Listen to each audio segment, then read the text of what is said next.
a lot of salespeople are just going into calls playing dumb and like not necessarily. Don't do that. People get more value if you come really, really, really prepared and ideally with something to share. Ultimately, if you want to move deals along, that's table stakes, right? Like people have to feel like they can trust you and that you understand them to some degree. Preparing is so important, but also just showing up and being present and human, kind of understanding that people interact with you and buy emotionally and justify their decisions with logic afterwards.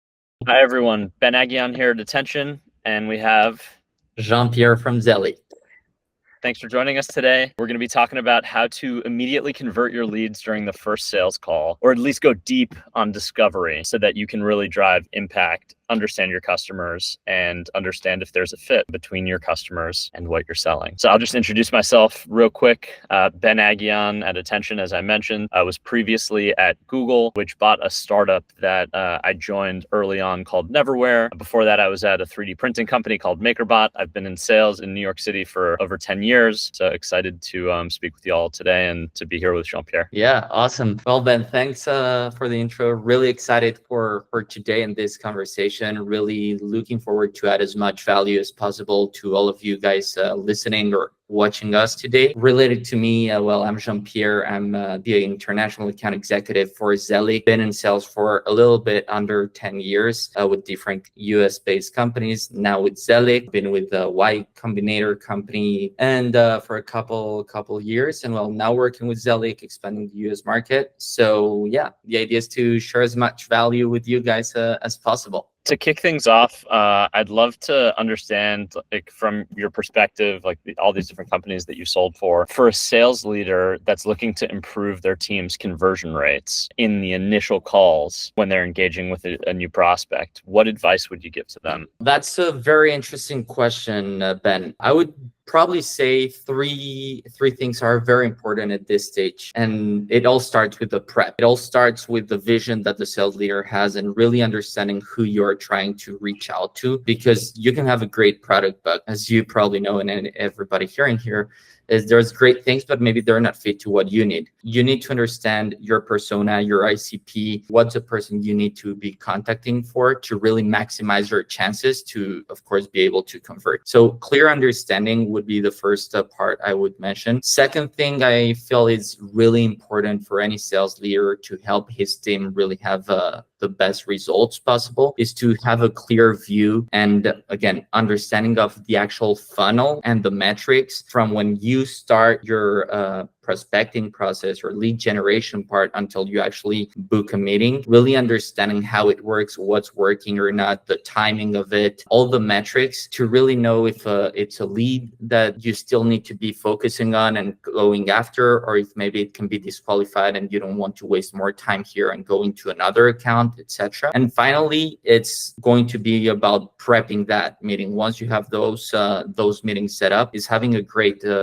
prep, understanding who your client is, their industry, probably their latest news, what they've been doing lately, if they have any issues that are obvious or not that you can solve, because that is going to be very decisive in the results that you'll get. I don't know if you want to add something on that, Ben. I think that really resonates because, yeah, I think if you are trying to talk to everyone, unless you have laser focus, especially if you're an early stage company, right, that's still figuring out how to scale, they've found repeatability, but they're trying to scale their go-to-market, it's best to be like really laser focused. And so that quality of like the right ICP, the right person, and the right kind of conversation really resonates. I also think prep, right? Like a lot of salespeople are just going into calls playing dumb and like not necessarily. People get more value if you come really, really, really prepared and ideally with something to share, either about their company or about their industry or the problem set that you're discussing that they had not considered beforehand. And just to add quickly on that, at the end of the day, you want to make sure you're really adding value to them also. Like you got to think that they're investing their valuable time also, like you both are investing time. So make the most out of it, come prepared, and make sure that if at the end of the day you guys were not fit because of timing, because of anything, at least that's also brand recognition that you are getting there. And maybe in 2-3 months or in a year or whatever, they might remind these conversations, say, hey, actually, let's contact Ben again, or let's contact Jean-Pierre because now timing is right. But that's also why it's very important to come prepared, right? I'm curious about that, like that prep process. I know like Zelic helps. You showed me the tool, helps with this, but all that data and like, putting it all together, there's so much out there, so many different sources. It's such a time-consuming process really to build good lists, quality lists. And like that can hurt team productivity. It can, drain a lot of time for like really what amounts to admin work, right? Yeah. And like, especially if you don't have a robust RevOps function in place yet to help with this stuff. Yeah, I'm just curious to know, like, how do you think about that problem set and ultimately addressing it? And like, what is the most elegant way for sales leaders to solve that for their salespeople, BDRs, et cetera? Well, I actually love how you said the most elegant way to do it, because I think there's ways. Yeah, exactly. There's some elegance. At the end of the day, sales is also elegant, and you need to know how to do it, right? There's thousands of ways to do lists or to do your lead gen of enrichment, etc. out there today. So this is also quite difficult sometimes for sales leaders, or even for the SDRs, BDRs that are doing this job, or your RevOps, your sales ops, if you have one, how to get the right tooling, what you should use at what time, but information might be scattered all the way, etc. And I think that's where Zelic really comes in and makes a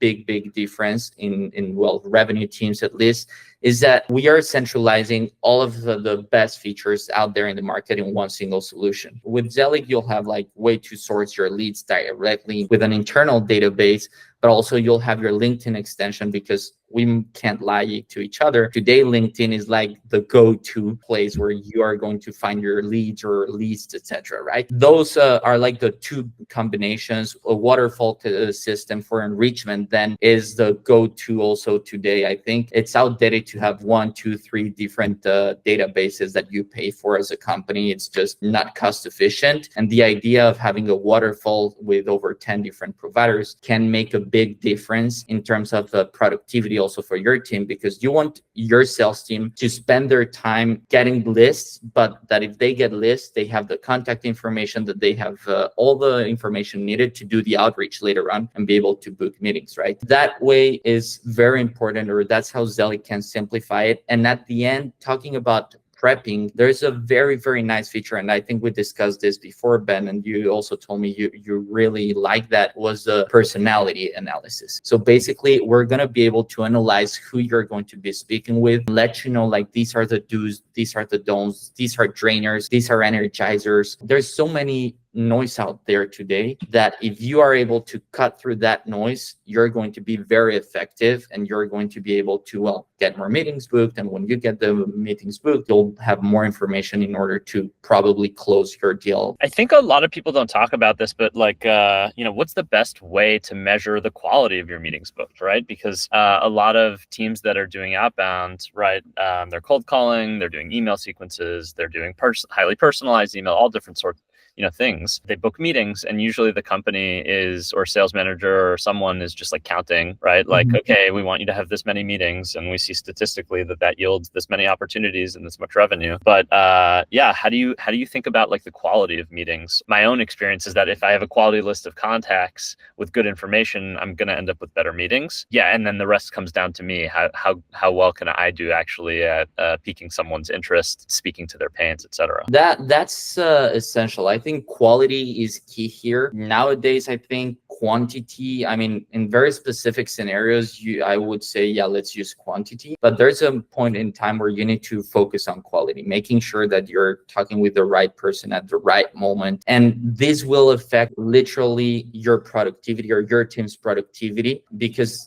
if you don't have a quality list and you're calling 50 leads that don't really fit there, you're just wasting their time. That's why you don't want to have that. And that's why also, like, you don't want to have all your information scattered around, because quality also comes with really understanding every data as possible from a lead to really know what can be interesting or what can be relevant. And if you have data in your CRM, data in this other solution, data here in another place, etc., this just makes it so much more complicated for your sales team to really look into it. It takes a lot of time also for them to really find that, and they're not being productive. As we know, a 5% increase, a 10% increase, I don't know, if you're selling 200K a month in 5 deals and you're able to get one more deal per month just by boosting your productivity, we're talking about what, 40K extra per month. So it's like $500,000 in a year, just by boosting your productivity with quality, not with quantity. So I think that's really essential and helps SDRs also become much more productive and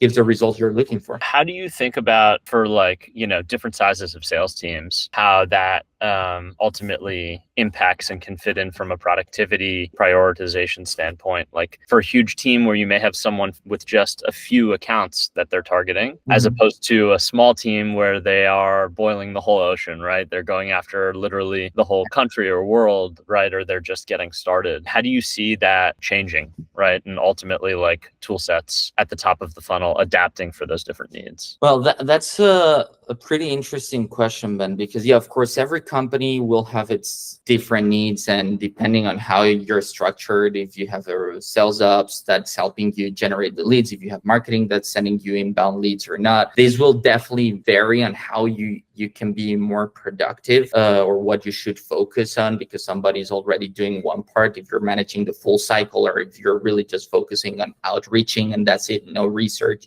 you get the leads, it's different. At the end, it's also, I guess, prioritization is going to be essential. Even if you're a small company with a few reps or a big team, I guess also knowing who to call at what time or who to message, and the timing is important. As you said, if they are sequencing, if they're cold calling, etc., sometimes it's quite difficult to really know who and when and what's the right timing. Something I really like to add there on Zelic is we have like a lead engagement score. So basically, we are not making the SDRs, regardless of if it's a small team or a big team, but if they're doing sequencing or outreaching, we will be able to score the leads for them so that they can just focus on the revenue generating activities and focus on, okay, these are my urgent leads because these are the ones that are opening my emails, that are calling me back, that are replying, etc. These are the guys I need to focus. There's also so much time that you have in a day that you can really focus on, and you want to make it the most valuable possible, right? Well, and I think it's a really important job of sales leaders ultimately to make it as easy and almost thoughtless as possible for their reps to dive into the work they need to do. Like it's hard to call on people that aren't, to cold call. It's hard to ultimately book meetings. And like, obviously you want to go in as well informed to the conversation as possible. As a sales leader, I think it's their job ultimately to make it as easy as possible so the sales team can move quickly.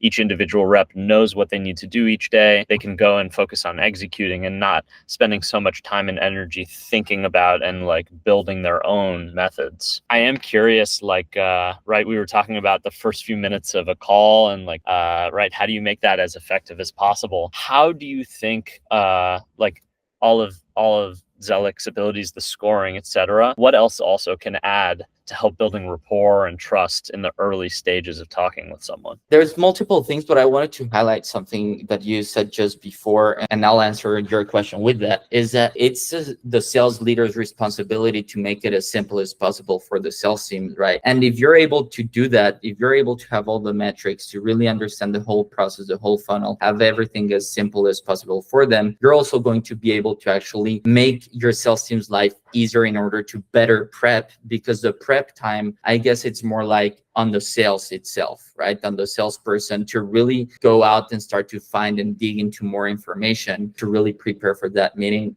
Both things are related because of the time. That's the biggest issue here. We don't have enough time maybe in a day to do everything. So if it can be as simple as possible, I can better prepare also my meetings because I can focus more time on that. And in terms of better prepping, personality part, I think is just amazing. But then really going into, again, LinkedIn, which we discussed before, to first understand a little bit the background of the person, what he's done, where he has worked in the past, his about section. A lot of times there is a lot of about sections that are super fun and super nice, and some info that's quite relevant, that when you jump into a call, it's always weird, like to jump into a call with somebody you don't know, that you're reached out of nowhere. So it's always nice to be able to kind of break a little bit that noise and that ice between everybody with some relevant information. But if you can push it a little bit further in the prep, not only on the person to make it more comfortable, but really on the company to really understand the company. And I think I mentioned it before a little bit. This is going to give you like miles of advantage in the whole process, because that really shows your prospect that you're really interested in him, caring about his problem, not only about selling and, hey, this is what I do, this is what I have for you. Yeah, and like how that person's problem sets sit inside of the bigger context of the business and the world, right? And it's like, why do they get up and do what they're doing every day, and what challenges is the business facing that may be trickling down to them, and maybe even how can you help them understand that better for themselves, right, as an outsider, and bring your own perspective to it. I once heard somebody saying that if you're able to explain the problem that they have better than they can do it, then you have half your deal signed, right? Because a good relationship in place. Starting there. At least from there. That's actually interesting, Ben, because that brings into the brain part, into understanding who's on the other seat, and to understanding the situation. And that's like really understanding their emotional stage, understanding what's going on in their business. And I think that's something that you can also start talking a little bit more in detail than myself, because I know you're very good on that part. I don't know about that, but I try to study it and like understand it. So well, we're always learning new stuff, and it's important, right, to keep studying a little bit. But I was wondering, like, in your opinion, all these like emotional intelligence can have a big impact on converting a first meeting, or at least setting your path into that. And how actually also, for instance, I want to jump into attention, because I know you guys are excellent on that, is how can you actually help these sales leaders from your point of view in the emotional intelligence part? Yeah, well, I think when you're talking about a first call, like you mentioned, like preparing is so important, but also just showing up and being present and human and understanding how people's brains work is so important. And so like, I think it does start with kind of understanding that people interact with you and buy emotionally and justify their decisions with logic afterwards. I think it's a pretty common sort of thing, but a lot of people don't obey that sort of law of sales in their day-to-day behavior. And so if you're calling on someone for the first time, whether they came to you or you're going to them, I think, understanding their mood, understanding, why that might be, and being sensitive to it is important. I think once you can be on the same page with them as a human connect in some way, right, that builds rapport. And that might be through discussing business at the beginning, or it might be through, just talking and like getting a sense of who they are a little bit. And that can be hard on a cold call because it feels very high stakes and, depending on how you deal with rejection and so on. But I think having that emotional intelligence early on, and throughout the whole sales process, super, super valuable and important. And ultimately, if you want to move deals along, that's table stakes, right? Like people have to feel like they can trust you and that you understand them to some degree, and that you want to understand them and their world more deeply. To bring attention into that, I think being able to gain a picture broadly of what your customers are saying, right, and being able to use conversations as the basis for that is really helpful. So sort of like marrying the qualitative aspects of how you interact with clients with a data-driven, hey, how does that actually ultimately provide results and engagement and so on? That is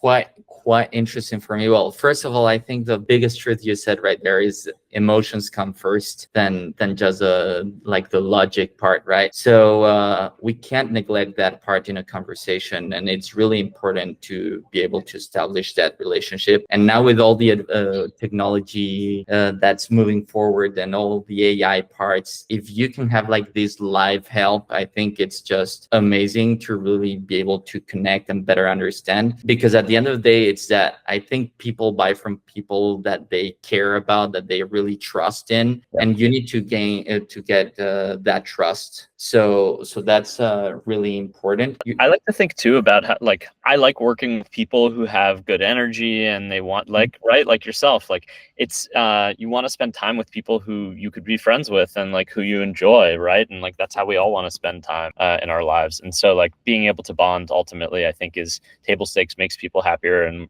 they look forward to working with you more. Something that I was thinking about is like, how do you actually handle this like connecting part of the meeting? Because sometimes I know there's people that say like, hey, is it too short, is it too long? Like, I think this is a good nugget for anybody listening to this. How would you manage, or what would you say is the ideal way to break that ice, to really connect and make sure you're ready to start talking business? Are we talking about a cold call, or are we talking about during your meeting, once you get into the first meeting and you just get to know each other before jumping into I think like business? for like a typical discovery call, I'm just trying to get a sense of like, how are they showing up? Where are they? Right? Like, what's their surrounding? I like to look at people's LinkedIn ahead of time in case there's people that we both know, or there's, companies that they've worked at that I know about that I think are interesting, or that like our paths may have crossed in some way. Sometimes you don't find anything to connect with someone about other than the topic of business. And so you can launch right into that. And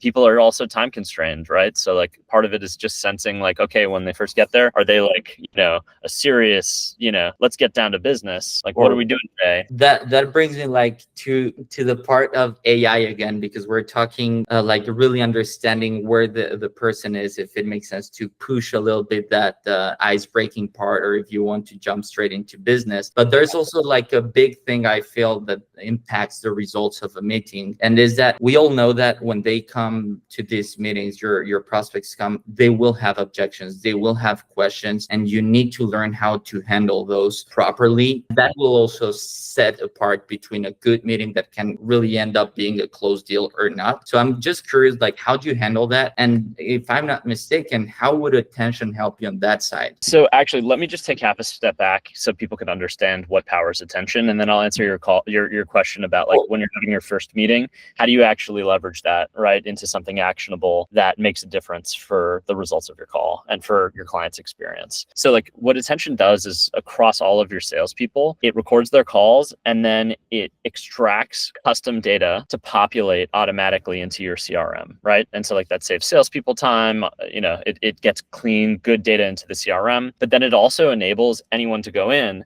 and ask across all of a company's conversations, what are my customers' most common statements about their pains? What are their most common, things they want to achieve? What are the most common objections? And help get an understanding of the rankings. Qualitatively, you can drill down and understand what people are actually saying, the exact words. And you can do that very quickly, and even across different subsets of your customer base or types of customers. And so what that does is that going into that initial meeting, you have a better understanding as a result of gaining those insights. Exactly, you should say, what you should ask, how you should respond in discussion with people. And I think at the very beginning, it may just be sharing what your company does and how it's relevant to that person. The best thing is if you can use the words of all of your other customers that are just like them. You can do that. It's very powerful for getting people's attention and ultimately for moving a conversation forward. That's amazing. I do believe that's super powerful, because at the end of the day, people also want to see like there's people that is already having those same issues. And you're able to solve those issues for them, they will connect with it, and you're making their decision much more easier, and you also better understand again the problem they have. You'll come better prepared for that meeting to really like show him like, okay, this is a problem you have. I already know. I read your mind. I can do magic here right now, basically, is what the best thing that could happen is you send like shivers down someone's spine, because you literally just said the thing that they experience, right? And they're like, oh my God. Yeah, at the end of the day, it's just like data-driven insights that can help you say the right words or push the right button on the person's needs. And if you do that, as you said, you're gonna send some shivers down their spine, and they're gonna be like, oh wow, that's just amazing. And again, we're going back emotions before the logic part, right? I think what's challenging is like getting a whole group of salespeople to understand how they can adapt and ultimately provide that experience as often as possible, right? Because like if you just do the same thing every single time, it's not going to land with everyone, right? But that's where the art of sales comes in, and where if you can understand and read the data, have good data, a smart capable salesperson can synthesize that and then internalize that and use that to sell more effectively and interact more effectively. That's super relevant, as you said, because I think nowadays we're at a stage where also a lot of companies are starting to look into AI as maybe replacing salespeople. But I feel that's something where we connect both with, based on what you're telling me on Zelic and Attention, that our idea is not to replace salespeople. Like, I don't believe that's going to happen ever, but AI can definitely simplify a lot of things, can give you a lot of insights that you can start using as a salesperson if you have like that feeling and you can really synthesize it, as you said, right? That being said, there's also a very important and interesting part, which you said, is that there's all this data and subsets that Attention gets the data from all the meetings that are being recorded. I just believe that's also amazing, not only because it's going to help you as a salesperson to prepare, right, for your meeting, or to know what to say, how to better get your leads interest, but also for your managers, for the sales managers. I feel this can be super powerful in order to better understand what's going on globally, how clients are accepting or not your product or whatever solution you're selling. I don't know if you can like tell us a little bit more about that, like really understanding the call performances and stuff like this. Yeah.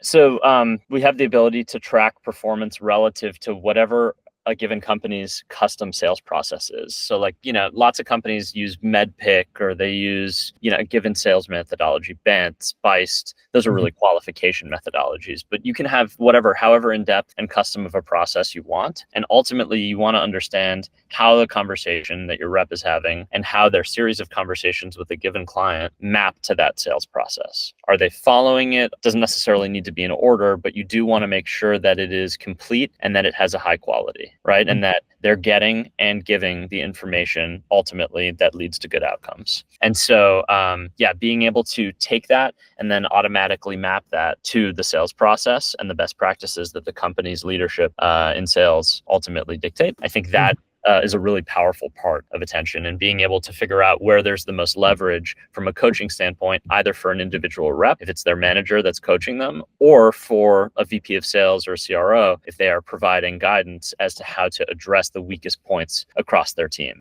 So just being able to manage with data there that is straight out of conversations instead of kind of anecdata or what a leader thinks is probably the problem based on their experience. Yeah, it leads to a lot of savings and a lot more like actual improvement. That's quite nice, because again, I feel like the key element here again starts to come about being able to track data. One thing that we're seeing that is taking a lot of energy out of salespeople is preparing, getting leads, using like on the Zelic part, which is again time. So getting all this data and putting it maybe in your CRM or whatever. But then now we're seeing again the same kind of issue on the meetings, right? Which is you're focusing on your meeting, you're trying to peel the onion to really understand what the situation is, what's going on down in business. There's so many information and so many data that on one side, for the salespeople, it can be sometimes very complicated to really get all the small details that can be relevant, put them on your CRM, because as you said, maybe that's what dictates, that's how your company works, and that's what they request for you to do. Getting that help is super interesting, but then also like for your leaders not to focus only on hunch, on their experience, which of course it's good, but having a solution or a way to actually be able to drill down and understand exactly what people is saying or thinking, or why something is not working, or what's the biggest issue, or anything, can be super relevant for your product roadmap, can be super helpful for better preparing for next meetings, again, to really know how to address that. So there's so many value that you can take out of that. What's your opinion on that in terms of, is this more for like complex enterprise sales cycle that you will see value on, or maybe Attention can also play a big part in smaller teams that have a shorter sales cycle? How do you see this part? I think the power is really in being able to provide that aggregated view of what customers are saying, how they're responding. And so it's really about contextualizing that. So it can serve just about anyone, but I think who it serves best is companies with teams that have different structures ultimately.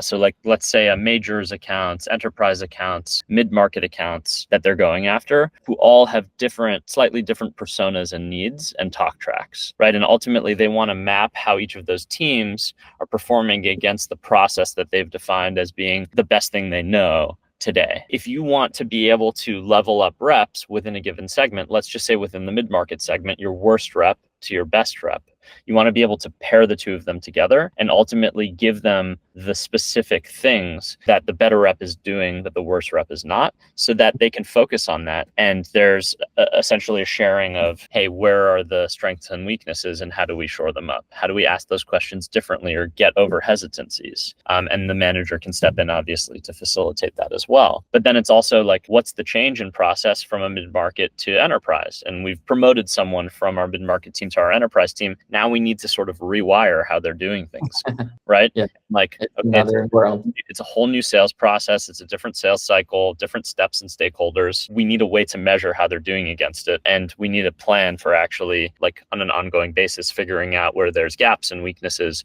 and addressing that. So I think that's a really powerful piece of this. And we're working with one company. I can't share the name at the moment, but they have over 300 reps, right? And so we're mapping out all of these different custom sales processes, which on an ongoing basis are going to be fine-tuned, right? Because also the company has changing perspective and needs. And so the sales process is going to change, and you want the sales team to be able to swim with that change as quickly as possible. And that requires, a tool that can help with adherence and help with ultimately reinforcing those changes. I wanted to share this because I think it's so interesting. So this is from like a Salesforce survey, right? So, all surveys have their weaknesses, but I think this is directionally relevant. Salespeople spend only about 28% of their time selling. So that means over 70% of their time they're spending on things like admin work and, sitting through forecast meetings and like doing all of the things that aren't actually impacting the top line for the company. And so if you can automate some of the CRM filling, improve that data, that's obviously a big win for them. But also if you can make sure that when they are selling, that they are doing so with the highest possible efficacy and they're receiving the coaching that they need after every single call to reinforce your sales process. I think what you see is that those precious meetings that you do land and that you spend so much time investing into and using a tool like Zellic in order to get that meeting, that high quality meeting, you need to make sure you convert on it at as high of a rate as possible. And so I think that's our mission, right? Is ultimately to make that happen, make it so sales teams can more easily drive that.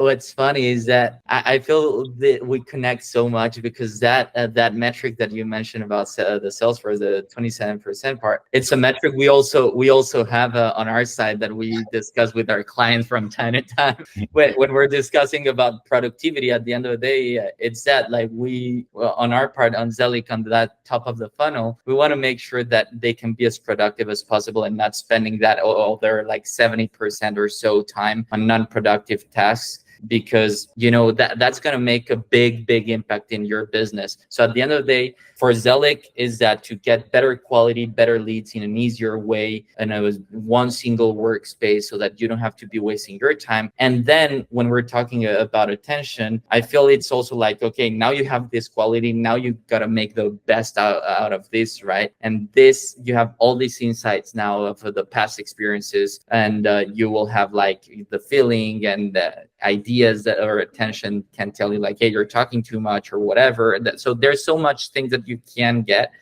but at the end of the day, it's about that getting productivity, cutting a little bit the non-relevant or non-productive aspects of business at any stage to make sure we put the salespeople in the best position possible. And that at the end of the day will make a difference in terms of are we closing this deal or are we not closing it? Like, can we have a first call and close it right away or not? And now that I mentioned that, I'd really love also to hear if you have any story about any deal that you might have closed after just one call. Yeah, so I think I've tried to focus on, products that provide a decent amount of value. So I won't say that like my career has been, full of tons of one call closes of like commoditized things. I think there have been a handful of times at Neverware, which is a startup I was at that Google bought. We made a version of the Chrome operating system. And in the early days, school districts would use that to get more good computers into their kids' hands because they had old computers and they basically could rejuvenate them and then use them longer and get them back into use for students. And so, we had essentially like an evangelistic customer base. And I remember at one point, I think it was in the Carolinas, North or South Carolina, we had a group of school district IT leaders that came together and like they did this once every, 3 months or something like this. And they were talking about our product. One of them was a customer that we had sold to, and he loved the product. It had really like enabled him to get a computer into every student's hands, and he wouldn't have been able to afford it with the budget that the school district had. And so he was talking about it, presenting about how easy it was to implement, how he thought everyone should do it. And suddenly we got, started getting calls the same day from people within his cohort that he had presented to being like, this is incredible. Like, tell me more about it. I have questions. How much does it cost? And so we ended up having like several one call closes, which I think just speaks to the power of having evangelistic customers that ultimately refer your product onto people or refer you to your next client.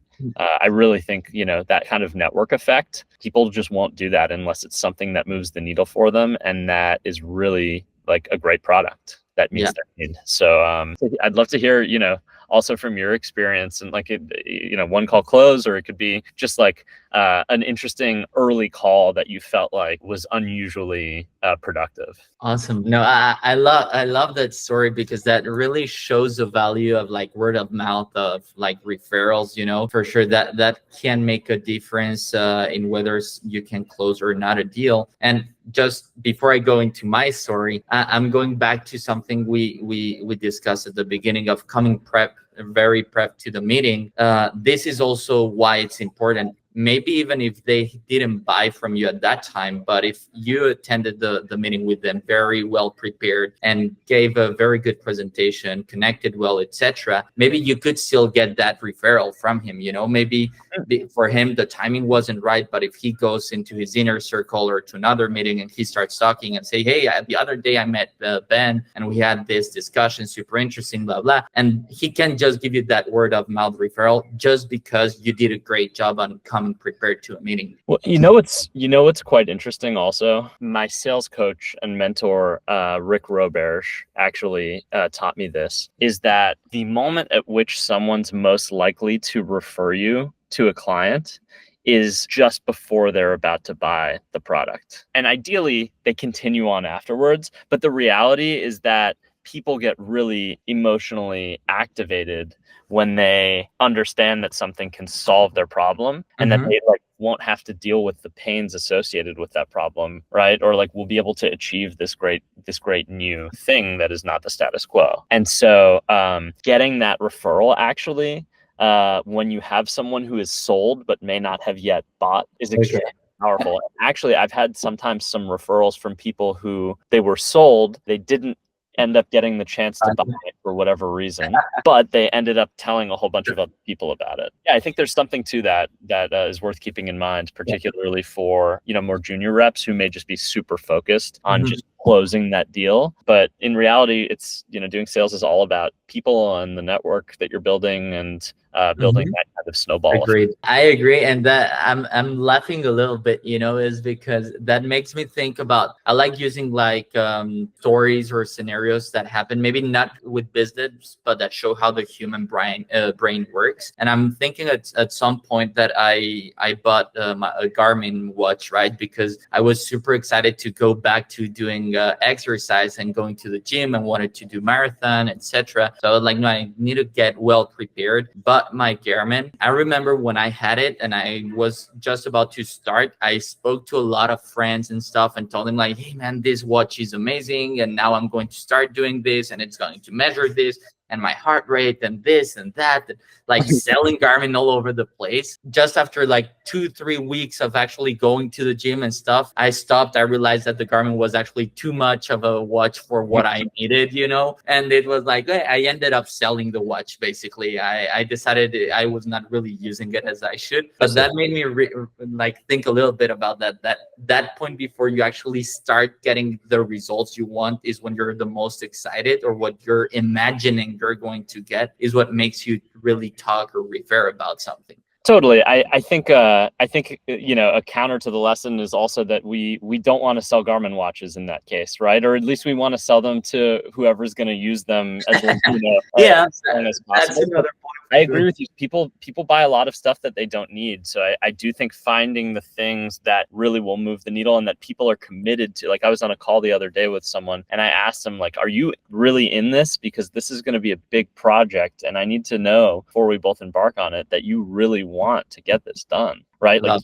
you want to not just use attention, you want to get all the things we've talked about out of it, and we're going to make it happen together. And he said, yeah. And so I think that's also really important, is like for people to go in eyes wide open about what happens when they work with you. Going back to my story, I want to share. I had one like early this year or at the end of the year. I don't remember exactly the timing, but this is a French company, and in this case, I don't remember how they ended up getting to know us. I think it was one of our BDRs that called them like 6 months before. At that time, timing wasn't very good, maybe. But by the end of the year, beginning of the year again, we reached out again to them, spoke directly with the CEO, and booked the meeting, right? He was at that stage, the timing had changed compared to the first time we had spoken with him, right? The context around the company had evolved. And he was now paying attention to his 2024 year, planning ahead his goals. And basically, he wanted to 2 or 3x his revenue for the year. And he realized that with the tech stack that he had at the moment, it wasn't the right tech stack because he had some limitations in terms of data, because he had some limitations in terms of outreach, data, well, different reasons. But what I think was really interesting here is that, again, sales is also about this timing and understanding who you want or need to talk to and at what time it's the right moment. And this again relates to prep, which means like understanding the account that you're working on, what's happening around the account, where they are at that point of the year or the time, to really know if this or your solution is going to be relevant for them and if you can really solve a pain that they have. And I remember that he told me like straightforward, like, I really believe that your solution can help me get the 2x or 3x because I'm going to simplify my sales team's process. I know they are having a lot of pain and I can't just stay short this year because I have these plans of expanding to other countries. I want to do this or that with the company. But this year is crucial, and a solution like yours will be able to help me solve that. So of course we did the demo, we did everything, but I think what was excellent or what was done pretty well in that call is digging into that pain or that need, into really understanding what had changed since the last 6 months to make this relevant for him now, and getting like that commitment and that emotional attachment to what result he was looking to get afterwards. And basically out of that meeting, it was like, okay, yes, just let's send me the quote. I think we had like another call just for details and stuff, but I got it on that call. It was like, okay, I'm good to go. This is what we need, right? Yeah, and then it's your job just to be like a very thoughtful guide to make sure that he implements Zelic appropriately, that he tells his team about the tool, make sure that they use it, that the expectation is set properly as to how he wants them using it and what results that it ought to drive, right? Like after that, the sort of the sale changes, right? And it's more about being like a guide because you've done Zelic hundreds of times, but he's never done it before. Exactly. No, I think this has been great, Ben. I really think that it's been a lot of interesting information and a lot of value out of it. Love the stories, because I think it shows the power of like referrals, the power of also like digging into and really understanding the context and timing of your clients. And I think bottom line, it also comes to really caring about them and caring about their needs, and like really not just thinking I need to sell and I want my commissions or whatever. It's really like, I care about you, man, and I want to understand how I can help you, and have also the courage to say, you know what, today I think it's not the right moment for you. Like, I think that's also takes a lot of courage to be able to say to somebody like, I don't think we're fit right now, and if I sell you this at the moment, probably in 1 month, 2 months, you're going to want to churn, and that's not what I want. I don't want for myself or the company, not for you, because that's also bad experience that you're getting, right? Thanks for spending the time with me and sharing some of your stories and your insights and a bit about Zellic. I think we do have a happy marriage, French founders and French backgrounds, and and also where we meet, right, as companies and as value propositions at the top of the funnel and then in the funnel. So yeah, thanks for taking the time. No, thank you again for joining and accepting to do this podcast with us. It's been a pleasure. Loved also all of the your stories, your value, all the insights that you shared. I hope that people watching us or listening to this can